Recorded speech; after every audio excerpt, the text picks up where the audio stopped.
A very good morning to all of you. Welcome to Disha online learning programme. तो last lecture में हमने देखा था पॉइसन्स रेशियो और मैंने उसमें बताया था आपको कि स्टैटिकली इनडिटर्मिनेट बीम क्या होती है। मैंने कहा था कि अगर जो हमारे पास स्टैटिक इक्विलिब्रियम इक्वेशन की मदद से अगर हम रिएक्शंस और जितने भी मेंबर फोर्सेस हैं, मैंने बताया था 2 डायमेंशनल कंडीशन में 3 मेंबर फोर्सेस एग्जिस्ट करते हैं, इंटरनल फोर्सेस एग्जिस्ट करते हैं, that is shear force, bending moment and axial force. तो इनको अगर हम स्टैटिक इक्विलिब्रियम इक्वेशन की मदद से रिएक्शंस और इन फोर्सेस को कैलकुलेट कर सकते हैं, तो ऐसी बीम को हम डिटर्मिनेट कहते हैं।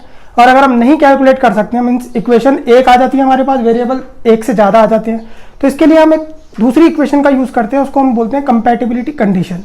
तो कंपैटिबिलिटी कंडीशन मैंने आपको बताया था कि नोन डिफॉर्मेशंस और अननोन वैल्यूज़ के बीच में जो रिलेशन होता है उसको हम कंपैटिबिलिटी कंडीशन बोलते हैं, और उसकी मदद से हम इनडिटर्मिनेट बीम्स के या इनडिटर्मिनेट स्ट्रक्चर के रिएक्शंस की वैल्यू फाइंड आउट करते हैं। तो आज हम अपने पॉइसन्स रेशियो को आगे बढ़ाते हैं। पॉइसन्स रेशियो का ओवरव्यू मैं आपको लास्ट लेक्चर में दे चुका हूँ। तो पॉइसन्स रेशियो में मैंने आपको बताया था कि अगर किसी मटेरियल को हम खींचें लॉन्गिट्यूडनल डायरेक्शन में, तो उसके जो साथ एसोसिएटेड 2 ट्रांसवर्स डायरेक्शंस होते हैं, जैसे ये बीम होती है हमारी, तो ये जैसे इसका लॉन्गिट्यूडनल डायरेक्शन है, ये इसका लॉन्गिट्यूडनल डायरेक्शन है। अगर मैं यहाँ पे नॉर्मल स्ट्रेस सिग्मा लगाता हूँ, नॉर्मल स्ट्रेस मतलब along the axis, along the longitudinal axis sigma लगाता हूँ, तो इस लॉन्गिट्यूडनल एक्सिस के साथ एसोसिएटेड 2 जो ट्रांसवर्स एक्सिस है, दैट इज वाई एक्सिस और इसका जो जेड एक्सिस है, इन दोनों एक्सिस के अलोंग मटेरियल में शॉर्टनिंग हो जाती है। मींस अगर यहाँ पे खींच रहा है मटेरियल, तो इन दोनों जगह से वो छोटा हो जाता है, उसकी लेंथ जो है कम हो जाती है, डिक्रीज इन लेंथ हो जाता है। तो ये मैं आपको बता चुका हूँ। अब मैंने आपको कहा था कि जो स्ट्रेस होता है हमारा वो प्रोपोर्शनल टू स्ट्रेस जो होता है, स्ट्रेस जो होता है वो resisting force divided by area होता है। ये मैं आपको वेरी फर्स्ट लेक्चर में ही बता चुका हूँ, start of the strength of material में बता चुका हूँ ये सब बातें आपको। तो वो जो स्ट्रेस होता है, stress equal to resisting force divided by area. Area मैंने आपको बताया था A नॉट। हम जो काम करते हैं वो सब ओरिजिनल एरिया पे ही करते हैं, यानी इंजीनियरिंग स्ट्रेस स्ट्रेन पे ही काम करते हैं। तो उसके अकॉर्डिंग ओरिजिनल एरिया ये आ गया A nought, stress equal to P upon A nought. और E जो होता है यंग्स मॉडुलस ऑफ इलास्टिसिटी हम इसको बोलते हैं, ये होता है स्ट्रेस अपॉन स्ट्रेन। यहां से अगर मैं स्ट्रेन कैलकुलेट करूं तो ये हो जाएगा स्ट्रेस अपॉन E, ये हो जाएगा स्ट्रेस हमारा है P upon A not upon E। तो अगर मैं x डायरेक्शन में देख रहा हूं तो स्ट्रेन कितना आ जाएगा, P upon A not, P A not E। ये जो हमारा स्ट्रेन है ये x डायरेक्शन में आ जाएगा। तो मैंने आपको कहा कि पॉजिटिव साइन है यहाँ पे, ये पॉजिटिव है, तो मैंने आपको कहा कि x डायरेक्शन में हमारा जो स्ट्रेन है वो P A not upon E आया। तो इसके साथ एसोसिएटेड अब 2 डायरेक्शन और है y और z, उनमें क्या स्ट्रेन डेवलप होगा इसकी वजह से, तो उनमें क्या स्ट्रेन डेवलप होगा उसकी जो वैल्यू होगी इसी के बराबर होगी, बट उसका जो साइन है वो अपोजिट हो जाएगा। मींस स्ट्रेन का डायरेक्शन रिवर्स हो जाएगा, वैल्यू उसकी सेम रहेगी। तो अगर मुझे एक्साई y निकालना होगा तो ये क्या हो जाएगा, minus P A not upon E। Similarly अगर मुझे एक्साई z निकालना होगा तो ये भी हो जाएगा minus P A not upon E। तो क्या मैं ये कह सकता हूं कि स्ट्रेन जो y डायरेक्शन में होगा वो माइनस होगा किसके, एक्साई x के, माइनस म्यू एक्साई x इसको लिखते हैं। अब ऐसा क्यों लिखते हैं, ये जो म्यू है मैंने आपको प्रीवियस लेक्चर में बताया था कि म्यू जो है हमारा पॉइसन्स रेशियो, आज के टॉपिक का नाम पॉइसन्स रेशियो है, लास्ट लेक्चर से हम कंटिन्यू कर रहे हैं पॉइसन्स रेशियो, और इसका जो सिंबल है वो म्यू होता है, म्यू। तो ये जो आया xi y equal to minus mu xi x, तो माइनस म्यू होता क्या है, म्यू मैंने बताया था लास्ट लेक्चर में भी, म्यू होता है हमारा minus transverse strain upon longitudinal strain, minus transverse strain upon longitudinal strain, upon longitudinal strain. तो आप ये देखो कि ये जो स्ट्रेन है एक्साई y, ये क्या है, ट्रांसवर्स डायरेक्शन में है, एक्साई y क्या है, ट्रांसवर्स डायरेक्शन में है। तो एक्साई y क्या हो रहा है, is equal to minus mu xi x। यहां से यहां पे जब आप ट्रांसवर्स स्ट्रेन को लॉन्गिट्यूडनल स्ट्रेन को पुट करोगे तो ट्रांसवर्स स्ट्रेन क्या हो जाएगा, इसका माइनस हो जाएगा। तो यहां से ये सब आया है, ये इस फॉर्मूले से आया है और यही ऑब्जेक्टिव में पूछा जाता है। ये ऑब्जेक्टिव में पूछा जाएगा कि पॉइसन्स रेशियो क्या होता है। तो पॉइसन्स रेशियो होता है minus transverse strain upon longitudinal strain. Transverse strain दो परपेंडिकुलर डायरेक्शन में जो लगे हैं, एक्स डायरेक्शन के जो दो परपेंडिकुलर, ये एक्स डायरेक्शन है, एक्स डायरेक्शन के जो दो परपेंडिकुलर डायरेक्शन है that is y and z. ये ट्रांसवर्स एक्सिस है तो इसमें स्ट्रेन भी ट्रांसवर्स स्ट्रेन डेवलप होगा। ये लॉन्गिट्यूडिनल एक्सिस है, इसमें स्ट्रेन भी लॉन्गिट्यूडिनल डेवलप होगा। डेवलप होगा क्या, हम डेवलप करवा रहे हैं, लॉन्गिट्यूडिनल स्ट्रेन दे रहे हैं, उसके कॉरेस्पॉन्डिंग ये स्ट्रेन डेवलप हो रहे हैं। तो एक तो ये खास चीज हो गई ऑब्जेक्टिव के पॉइंट ऑफ व्यू से, और दूसरा जो ऑब्जेक्टिव में पूछ लिया जाता है वो पूछा जाता है कि स्ट्रेन की वैल्यू क्या होती है डिफरेंट मटेरियल्स के लिए। तो अब इसमें एक चीज और है कि मैंने प्रीवियस लेक्चर में बताया था कि जो पॉइसन्स रेशियो की वैल्यू होती है वो इंजीनियरिंग मटेरियल में, फॉर इंजीनियरिंग मटेरियल पॉइसन्स रेशियो की वैल्यू जो होती है वो 0 to 0.5 तक वेरी करती है। ये ऑब्जेक्टिव में भी पूछा जाएगा, प्रीवियस लेक्चर में भी बता चुका हूं। इंजीनियरिंग मटेरियल के लिए जो म्यू की वैल्यू होती है वो 0 से 0.5 तक वेरी होती है। ठीक है, अब मैंने आपको कहा कि ट्रांस लॉन्गिट्यूडिनल डायरेक्शन में मैंने स्ट्रेन लगाया, खींचा, तो दो ट्रांसफर डायरेक्शन में मटेरियल क्या हुआ, हमारा मेंबर क्या हो गया, शॉर्ट हो गया। तो ये कब होगा, ये तब होगा जब म्यू की वैल्यू हमारी पॉजिटिव होगी। म्यू अगर नेगेटिव हो गया, और म्यू पॉजिटिव होता ही है इंजीनियरिंग मटेरियल के केस में, हमारे जितने भी इंजीनियरिंग मटेरियल हम यूज करते हैं उसमें म्यू पॉजिटिव होता ही है, सिवाय म्यू अगर नेगेटिव अगर हो गया तो तब क्या कंडीशन हो जाएगी। अगर म्यू नेगेटिव हो गया तो हमने लॉन्गिट्यूडिनल में खींचा, मटेरियल को खींचा, तो उसके जो एसोसिएटेड दो ट्रांसवर्स डायरेक्शन है उनमें भी क्या हो जाएगा, खिंचाव आ जाएगा, वो भी खींच जाएंगे। तो ऐसा इंजीनियरिंग मटेरियल में नहीं होता है, सिवाय एक मटेरियल के, that is known as polymer foam, as I have told you in the previous lecture also. तो ये भी देख लो, फॉर इंजीनियरिंग मटेरियल 0 to 0.5 होता है, और इसके लिए परफेक्टली इलास्टिक रबर के लिए म्यू की वैल्यू, ये म्यू की वैल्यू है, और ये जो आपके वो है, तो फॉर परफेक्टली इलास्टिक रबर अगर हमारा होगा, ये दो बहुत ज्यादा पूछे जाते हैं, फॉर परफेक्टली, मोस्ट इंपॉर्टेंट है, फॉर परफेक्टली इलास्टिक रबर में म्यू की वैल्यू हो जाएगी 0.5। ठीक है, परफेक्टली इलास्टिक रबर में म्यू की वैल्यू हो जाएगी 0.5। और अगर कॉर्क होगा तो उसमें म्यू की वैल्यू होती है हमारी 0। कॉर्क के केस में म्यू की वैल्यू होती है हमारी 0। और दूसरा कंक्रीट के केस में 0.1 से 0.2 तक वेरी करती है। ये सब मैं आपको प्रीवियस लेक्चर में भी लिखवा चुका हूँ, इंपॉर्टेंट बस ये दो हैं। और एक कॉर्क का भी याद कर लो, सिंपल ही है, 0 होता है फॉर कॉर्क के लिए, पॉइसन्स रेशियो हमारा 0 होता है। कंक्रीट के लिए 0.1 से 0.2 तक वेरी करता है। तो ये सब हो गया। अब नेक्स्ट टॉपिक की तरफ बढ़ते हैं, वो है हमारा multi axial loading.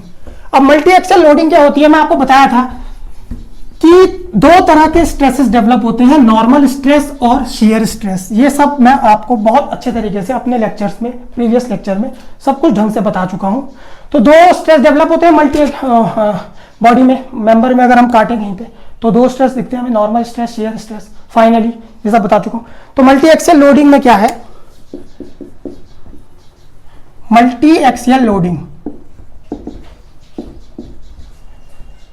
Multi axial loading में क्या है कि suppose I have taken point from any material, किसी मटेरियल से मैंने कोई पॉइंट लिया, सपोज लेट्स से ये है, ये मैंने कोई पॉइंट किसी मटेरियल से काटा और मैं इसको ऐसे जूम करके आपको दिखा रहा हूं ये।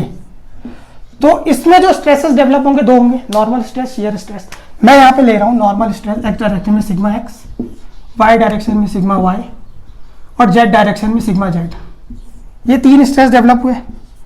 मैं अभी तीन स्ट्रेस ही ले रहा हूँ, नॉर्मल स्ट्रेस होंगे तो इसमें शियर स्ट्रेस भी डेवलप, तो इसमें शियर स्ट्रेस भी होंगे, बट मैं अभी नॉर्मल स्ट्रेस ही दिखा रहा हूँ कि सपोज कोई मटेरियल, सपोज कोई पॉइंट किसी मटेरियल के अंदर से हमने लिया और उसमें ये तीन स्ट्रेसेस डेवलप हो रहे हैं, sigma x, sigma y, sigma z. वैसे तो tau x y, tau y x, tau y z, tau z y, tau z x, tau x z, ये सारे शियर स्ट्रेसेस भी डेवलप होंगे। बट अगर हमारा मटेरियल होमोजीनियस और आइसोट्रॉपिक है, इसको ध्यान से सुनना, बट अगर हमारा मटेरियल होमोजीनियस और आइसोट्रॉपिक है तो शियर स्ट्रेस के कारण, अगर हमारा मटेरियल होमोजीनियस और आइसोट्रॉपिक है तो शियर स्ट्रेस के कारण नॉर्मल स्ट्रेन जो डेवलप होंगे स्ट्रेस देने की वजह से, नॉर्मल स्ट्रेन दैट इज जाई एक्स, जाई वाई, जाई जेड की वैल्यूज में कोई अंतर नहीं पड़ता। मींस रिस्पॉन्सिबल क्या है, नॉर्मल स्ट्रेन के लिए रिस्पॉन्सिबल क्या है, नॉर्मल स्ट्रेस, शियर स्ट्रेस नहीं है। तो अगर मैं इसमें मैंने ये स्ट्रेस दिया और अब आइसोट्रॉपिक और होमोजीनियस हमारा मटेरियल है तो मुझे कोई मतलब नहीं tau x y, tau y x, यानी शेयर स्ट्रेस से मुझे कोई मतलब नहीं है, I am only bother about the normal stresses only. तो अगर मेरे को अब यहां पर नॉर्मल स्ट्रेन निकालना है, नॉर्मल स्ट्रेन निकालना है कि नॉर्मल स्ट्रेन इसमें आया कितना, ये स्ट्रेस देने की वजह से इसमें नॉर्मल स्ट्रेन कितना आया, नॉर्मल स्ट्रेन कितना, नॉर्मल स्ट्रेन को हम कैसे जाई से डिनोट करते हैं, तो जाई एक्स कितना हो जाएगा, जाई एक्स हो जाएगा sigma x upon E minus mu sigma y upon E minus mu sigma z upon E. हो गया, एक्स डायरेक्शन में बढ़ रहा है, वाई जेड डायरेक्शन शॉर्ट हो रहे हैं, पॉइसन रेशियो बता चुका हूं। Similarly xi y sigma y upon E minus mu sigma x upon E minus mu sigma z upon E.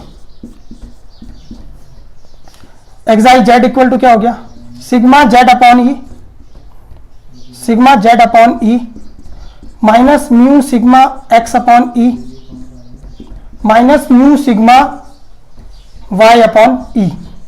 तो ये जो है, ये तीन जो है ये नॉर्मल स्ट्रेन्स डेवलप होंगे। अब आप देखो यहां पे मैंने कहीं शेयर स्ट्रेस का यूज किया, शेयर स्ट्रेस का यूज क्यों करूंगा मैं, ये for homogeneous and isotropic material. और होमोजीनियस मैं बता चुका हूं आपको प्रीवियस लेक्चर में, होमोजीनियस क्या होता है, volume remain same throughout the volume, throughout the material volume remains same, that is known as homogeneous. And isotropic की similar property in all direction, similar forces in all direction, as I have given the example also, Young's modulus of elasticity for homogeneous and isotropic material. For homogeneous and isotropic material के case में, material के case में normal strain ये develop होंगे, तो इनको आप note कर लो। अब अगला टॉपिक है हमारा डायलेशन एंड बल्क मॉड्यूलस। और next topic is dilation and bulk modulus. तो डायलेशन एंड बल्क मॉड्यूलस में हम ये देखेंगे कि suppose I have a cubic element, dilation and bulk modulus, dilation and bulk modulus and bulk modulus. तो suppose I have a cubic element and if we apply stresses strain will come. देखो ये देखो ये हमारा एक cubic element है, ये cubic element है, ये मेरे पास एक क्यूबिक एलिमेंट है और इसमें मैंने ये एक्स डायरेक्शन हो गई इसकी, ये वाई डायरेक्शन है इसकी और ये जेड डायरेक्शन है इसकी, और मैंने इसमें स्ट्रेसेस लगाए। स्ट्रेसेस के कॉरस्पॉन्डिंग इसमें स्ट्रेन डेवलप होगा। तो स्ट्रेन इसमें सपोज ये मैंने लगाया और इसके कॉरस्पॉन्डिंग जो स्ट्रेन इसमें डेवलप हुआ वो जाई एक्स, जाई वाई, जाई जेड डेवलप हुआ।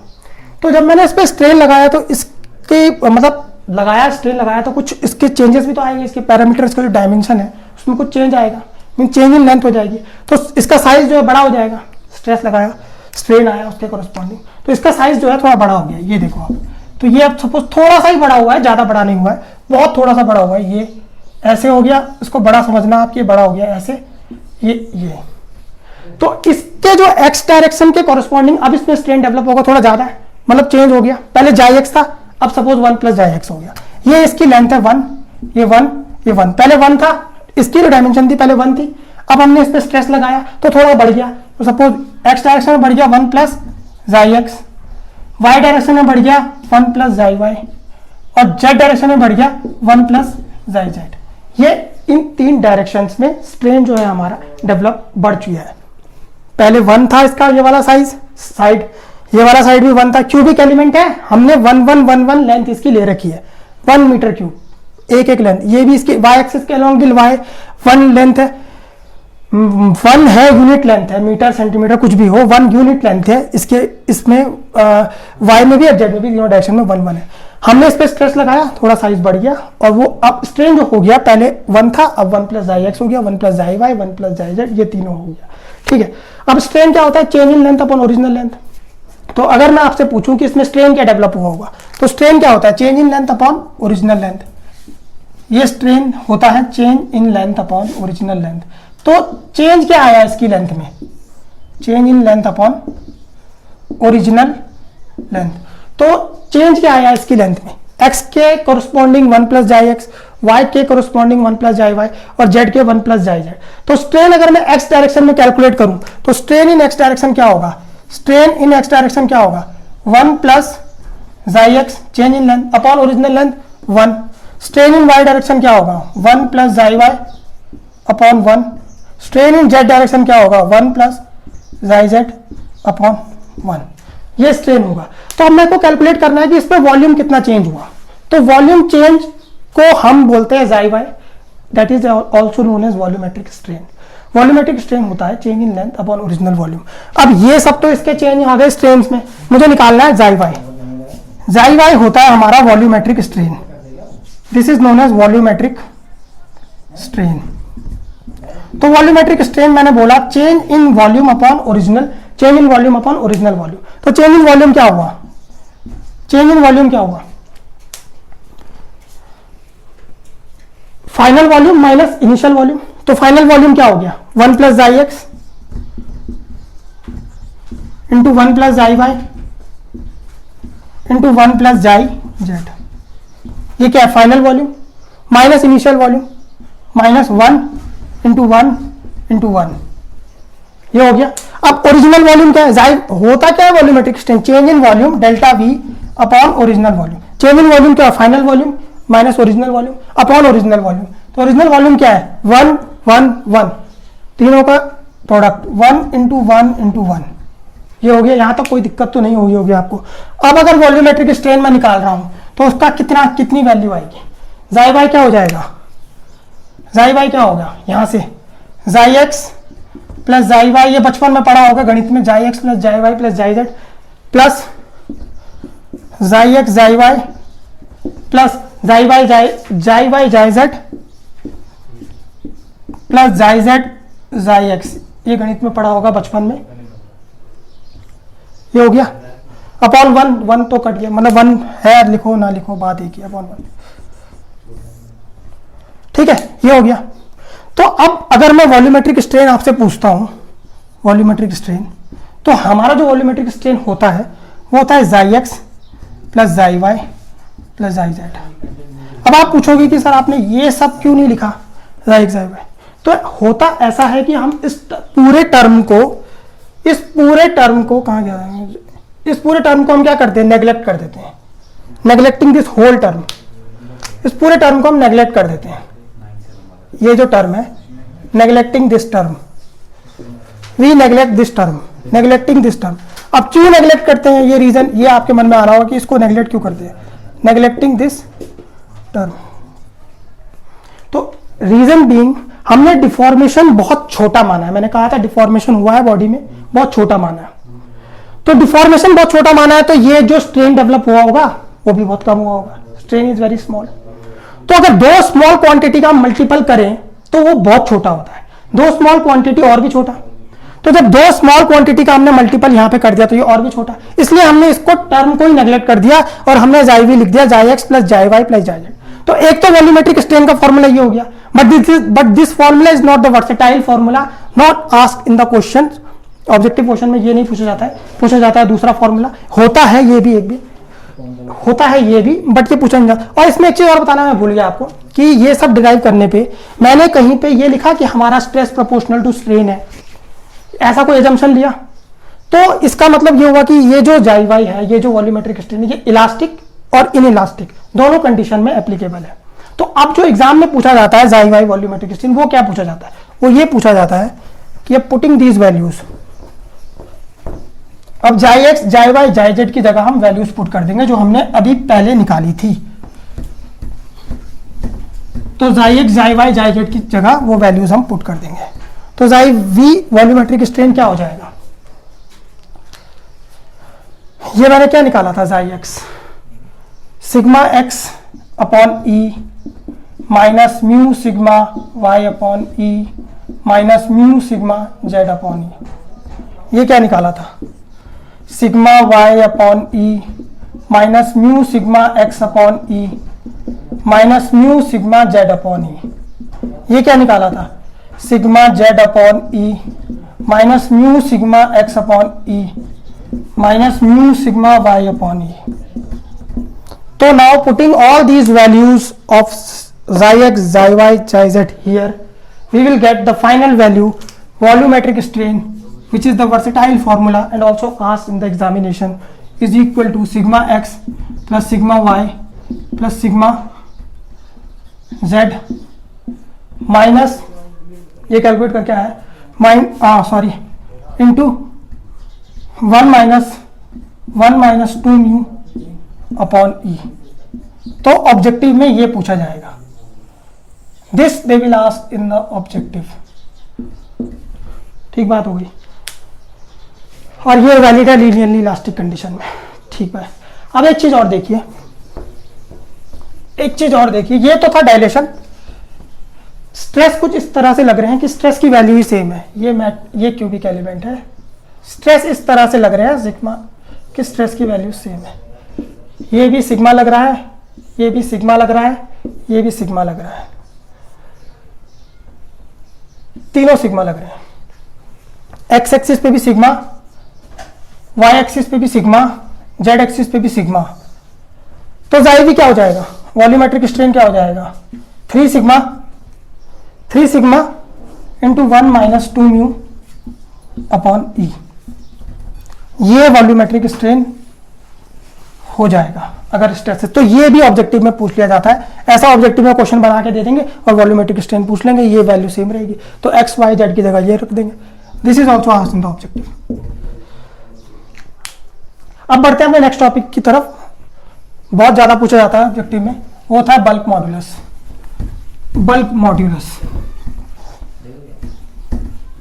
तो बल्क मॉड्यूलस क्या होता है कि volumetric stress divided by volumetric strain, bulk modulus. इसको रिप्रेजेंट करते हैं हम K से, बल्क मॉड्यूलस। ये ऑब्जेक्टिव में पूछते हैं directly volumetric stress upon volumetric strain, volumetric stress upon volumetric strain. ठीक बात है। ये डायरेक्ट ऑब्जेक्टिव में पूछा जाता है कि बल्क मॉड्यूलस क्या होता है, volumetric stress upon volumetric strain. Volumetric stress क्या होता है, चेंज इन स्ट्रेस अपॉन वॉल्यूमेट्रिक स्ट्रेस होता है हमारा चेंज इन स्ट्रेस। तो सपोज पहले स्ट्रेस 0 था और बाद में स्ट्रेस सिग्मा डेवलप हो गया। स्ट्रेस पहले 0 था, बाद में स्ट्रेस सिग्मा डेवलप हो गया, तो K क्या हो जाएगा, वॉल्यूमेट्रिक स्ट्रेस होता है चेंज इन स्ट्रेस। पहले स्ट्रेस 0 था, बाद में सिग्मा डेवलप हो गया। और वॉल्यूमेट्रिक स्ट्रेन क्या होगा, वो मैंने अभी बताया था, यहाँ पे अभी यहीं पे बताया था, 3 sigma 1 minus 2 mu upon E. ये हो गया। तो K की वैल्यू क्या हो गई, K की वैल्यू क्या हो गई, E अपॉन 3 1 माइनस 2 म्यू। ये यहां सिग्मा से सिग्मा कैंसिल आउट हो जाएगा। तो ये ऑब्जेक्टिव में रिपीटेडली पूछा जाता है, मींस स्वयं से अगर क्वेश्चन आ रहा है इस चैप्टर से तो ये पूछेंगे। ये this is the most important objective, K equal to E upon 3 1 minus 2 mu. अब एक चीज आप इसमें देखो, मैंने कहा था कि इंजीनियरिंग मटेरियल में जो म्यू वेरी करता है वो 0 से 0.5 तक वेरी करता है। अगर मैं अब इस म्यू की जगह 0 पुट कर दूं तो हमारा K कितना आ जाएगा। नाउ अब ये बहुत इंपॉर्टेंट चीज है, ये भी ऑब्जेक्टिव में बहुत ज्यादा पूछा जाता है। तो for mu equal to, putting mu equal to 0 in this equation, K की वैल्यू क्या हो जाएगी, E/3। K हमारा E/3 हो गया। अब मैं म्यू को 0.5 पुट करता हूं, मीन्स लोएस्ट रेंज से हाईएस्ट रेंज इंजीनियरिंग मटेरियल की जो होती है म्यू की, पॉइसंस रेशियो की। अब मैं पुट कर रहा हूं 0.5, तो K क्या हो गया, E/3। 0 पुट किया था, E/3 यहां पे पुट किया, K equal to E upon 0। तो आपको पता होगा समथिंग अपॉन 0 क्या होता है, infinity. Something upon 0 is equal to infinity. तो K जो हमारा वेरी करता है वो E/3 से इंफिनिटी तक वेरी करता है। तो हमारा जो K वेरी करता है वो E/3 से इंफिनिटी तक करता है। किसके लिए, इंजीनियरिंग मटेरियल के लिए, म्यू इक्वल टू 0 से 0.5 किसका, इंजीनियरिंग मटेरियल का। के की वैल्यू कहाँ वेरी करती है, E/3 से। तो एक ऑब्जेक्टिव ये हो गया कि वो पूछ लेंगे कि इंजीनियरिंग मटेरियल में के जो बल्क मॉडुलस होता है वो कहाँ से कहाँ वेरी करता है। तो अगर आपको ये फॉर्मूला याद है, इसको डायरेक्टली याद रखना है, ये डिराइव कोई नहीं करेगा, ऑब्जेक्टिव में कोई करता भी नहीं है। ये अगर डायरेक्टली याद है, म्यू की वैल्यू पुट करी 0 तो के आ गया E/3, म्यू की वैल्यू पुट करी 0.5 तो के आ गया इन्फिनिटी। अगर ये यहां से याद है तो ठीक बात है, वैसे यहीं से याद रखना ज्यादा सही रहेगा, इसको याद रखना ज्यादा सही रहेगा। और के हमारा वेरी कर जाएगा E/3 से इन्फिनिटी। तो K varies from E/3 to infinity, ये ऑब्जेक्टिव में पूछेंगे for engineering material, for engineering material.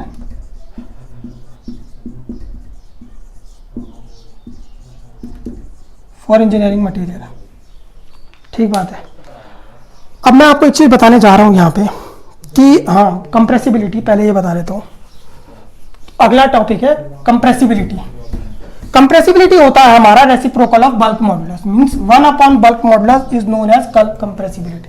Compressibility is equal to 1 upon bulk modulus. Next topic is compressibility.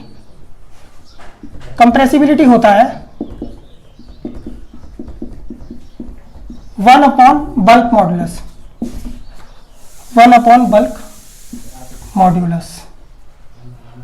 तो आप एक चीज देखो, अगर मैं बल्क मॉडुलस अब इंफिनिटी पुट कर दूं यहां पे, कंप्रेसिबिलिटी 1 अपॉन बल्क मॉडुलस मैं ये पुट कर रहा हूं यहां पे 1 अपॉन इंफिनिटी, 1 अपॉन इंफिनिटी।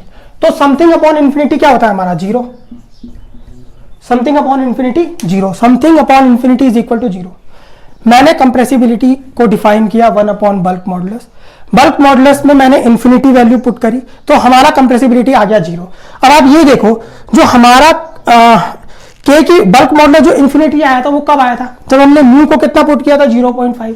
और म्यू 0.5 किसका है, रबर का। फॉर परफेक्टली इलास्टिक रबर हमारा म्यू जो होता है वो 0.5 होता है।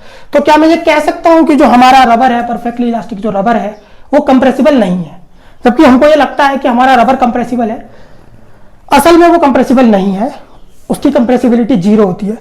कंप्रेसिबिलिटी का मतलब ये नहीं कि अब रबर को हम दबाएंगे तो वो दबेगा नहीं, ऑल्दो वो दबेगा, दबाएंगे तो उसको दबेगा, बट उसका क्या है ना कि वॉल्यूम में कोई चेंजेस नहीं होगा। तो there will not be any change in volume and our rubber is compressible. तो ये आपको यहां से एक चीज और पूछी जाती है ऑब्जेक्टिव में कि रबर हमारा कंप्रेसिबल है या नहीं है, तो आंसर हो जाएगा कि कंप्रेसिबल नहीं है, 0 है।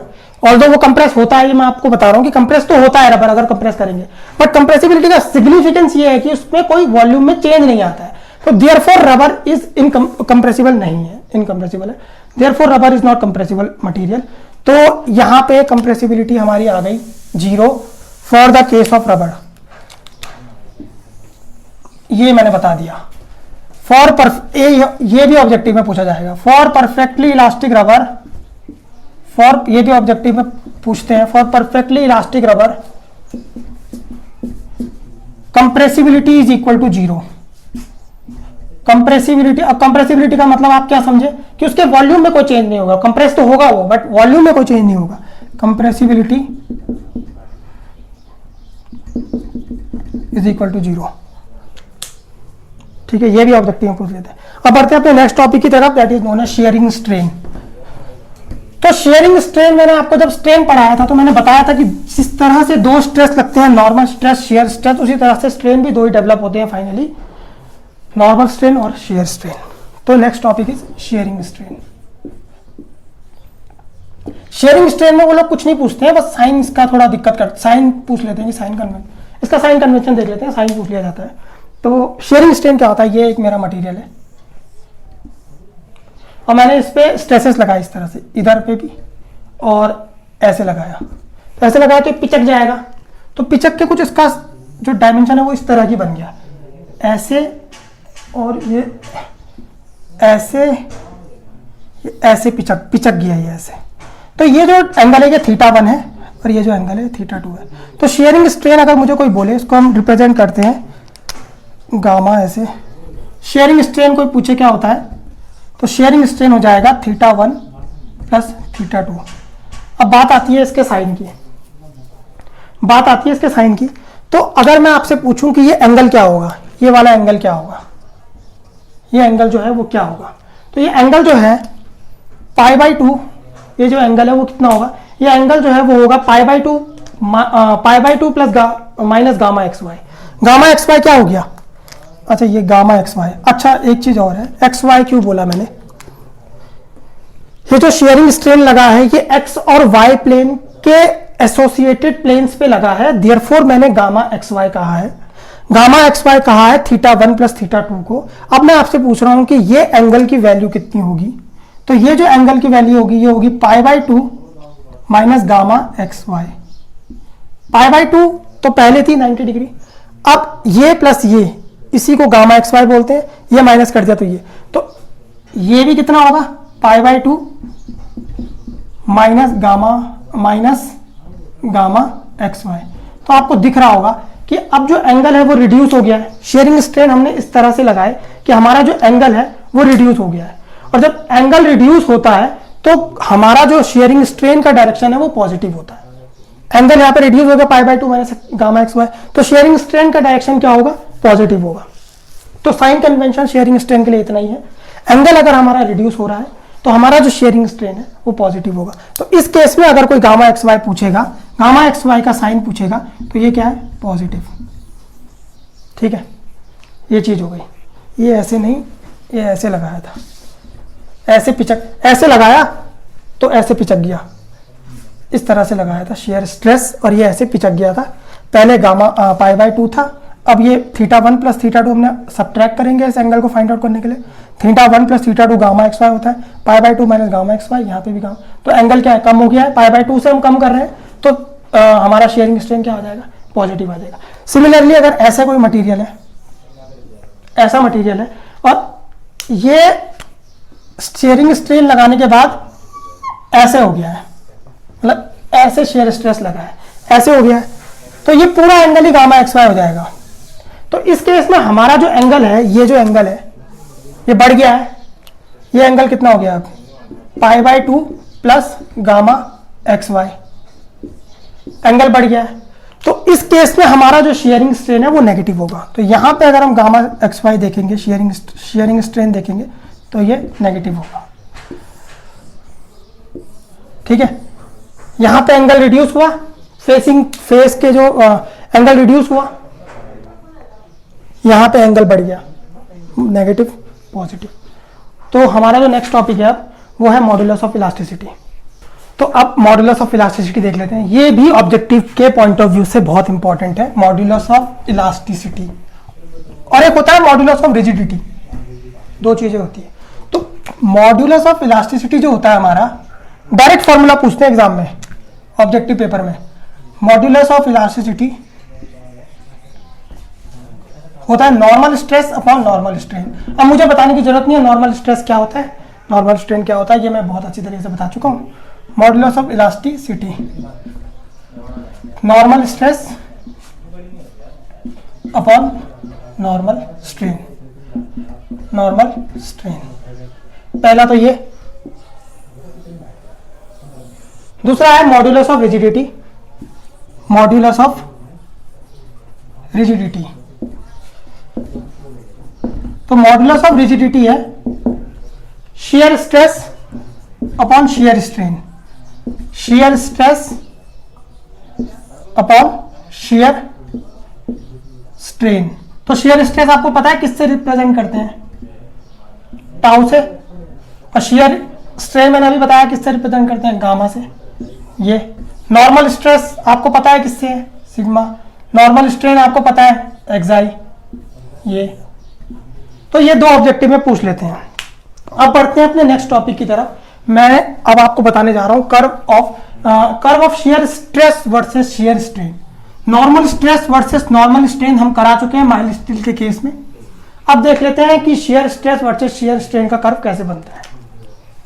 तो ये हमारा शियर स्ट्रेस लगा और ये शियर स्ट्रेन के कॉरस्पॉन्डिंग डायरेक्शन है। ठीक है भाई, तो डिफरेंस इसमें कुछ नहीं है। नॉर्मल स्ट्रेस नॉर्मल स्ट्रेन जो माइल्ड स्टील के केस में था उसमें हमने क्या लगाया था, टेंशन लगाया था। और तब हमने कर्व को ड्रॉ किया था। शियर स्ट्रेस शियर स्ट्रेन के केस में क्या होगा कि हम टॉर्जन लगाते हैं, दैट इज ट्विस्ट करते हैं, और तब ये कर्व बनता है। बस एक डिफरेंस ये है। और दूसरा डिफरेंस ये है कि माइल्ड स्टील के केस में that is normal stress normal strain का कर्व जब हमने ड्रॉ किया था तो उसमें जो मटेरियल की यील्डिंग हो रही थी, दैट इज माइल्ड स्टील की जो यील्डिंग हो रही थी वो Fy स्ट्रेस पर जाकर हो रही थी, और हमारे इसके केस में मतलब शेयर स्ट्रेस शेयर स्ट्रेन के केस में जो यील्डिंग होती है वो Fy/√3 पे होती है। बस बाकी सब कुछ सेम है। ये एक कर्व बना, ये कर्व है, और ये जो यील्डिंग हो रही है ये Fy/√3 पे हो रही है, Fy/√3। माइल्ड स्टील के केस में वो हो रही थी Fy पे, इसके केस में हो रही है Fy/√3 पे। ये शेयर स्ट्रेस है और ये शेयर स्ट्रेन है, और इसमें कुछ नहीं है खास, नॉर्मल स्ट्रेस नॉर्मल स्ट्रेन की तरह ही है। बस इसमें हम टॉर्जन लगाकर दैट इज बाय ट्विस्टिंग, और उसमें हम नॉर्मल स्ट्रेस नॉर्मल स्ट्रेन से। अब एक चीज और पूछ ली जाती है, बहुत इंपॉर्टेंट, रिलेशनशिप पूछ लिया जाता है GE/K/μ में, GE/K एंड म्यू में रिलेशनशिप पूछ लिया जाता है। तो relationship between EG, E Young's modulus of elasticity, G modulus of rigidity, EG/K में बल्क मॉडुलस एंड म्यू में Poisson's ratio, E modulus of elasticity, modulus of elasticity, G होता है क्या, अभी मैंने बताया, modulus of rigidity, modulus of rigidity, K होता है bulk modulus, bulk modulus, mu होता है पॉइसन्स रेशियो। तो डायरेक्ट ऑब्जेक्टिव पूछते हैं इसमें, इनमें रिलेशन डायरेक्टली पूछ लिया जाता है कि इसमें रिलेशन क्या है, तो हमें इसको डायरेक्टली याद रखना है। G is equal to E/2 into 1 plus mu, G is equal to E/2 into 1 plus mu. ये डायरेक्ट ऑब्जेक्टिव में पूछ लिया जाता है, पहला तो ये। दूसरा एक और पूछ लिया जाता है K is equal to E/3 into 1 plus mu. ये ऑब्जेक्टिव के पॉइंट ऑफ व्यू से आपको डायरेक्टली रिमेंबर यानी याद रखने हैं। अब इसमें एक चीज आती है कि G हमारा इंजीनियरिंग मटेरियल में कहां से कहां तक वेरी करता है। तो G equal to E/2 1 plus mu, अगर मैं म्यू की वैल्यू 0 रख दूं तो E की वैल्यू क्या हो जाएगी, E/2। तो ये ऑब्जेक्टिव में पूछ लेते हैं कि इंजीनियरिंग मटेरियल के केस में G कहां से कहां वेरी करता है। तो putting for engineering material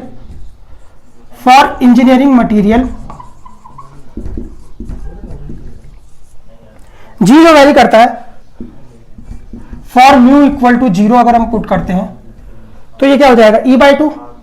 for engineering material G equal to, directly लिख लीजिए, इंजीनियरिंग मटेरियल में G वेरी करता है, G इज इक्वल टू, अगर हमने 0 पुट किया तो E/2,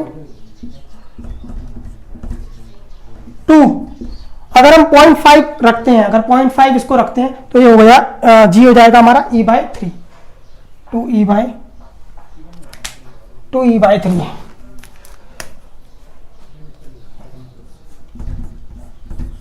तो ये जो वेरी करता है E/2 से E/3 वेरी करता है G फॉर इंजीनियरिंग मटेरियल। ये भी ऑब्जेक्टिव के पॉइंट ऑफ व्यू से इंपॉर्टेंट है। ये E/2 E/3 को लर्न करने का ट्रिक यही है, कोई ट्रिक नहीं, ट्रिक यही है कि आप फॉर्मूले को याद रखो। जो फॉर्मूला इंपॉर्टेंट भी है ऑब्जेक्टिव के पॉइंट ऑफ व्यू से, तो इस फॉर्मूले को याद रखना, G is equal to E/2 into 1 plus mu. और दूसरा ये फॉर्मूला याद रखना, K is equal to E/3 into 1 plus mu. ये दो फॉर्मूले ऑब्जेक्टिव के पॉइंट ऑफ व्यू से बहुत इंपॉर्टेंट है। G वेरी करता है E/2 से E/3, सिमिलरली जैसे K का बताया था। तो आज की क्लास को हम यहीं पर वाइंड अप करते हैं। नेक्स्ट लेक्चर में हम अपना SFD BMD shear force diagram, bending moment diagram, जो कि बहुत इंपॉर्टेंट है, उसको डिस्कस करने वाले हैं। Thank you.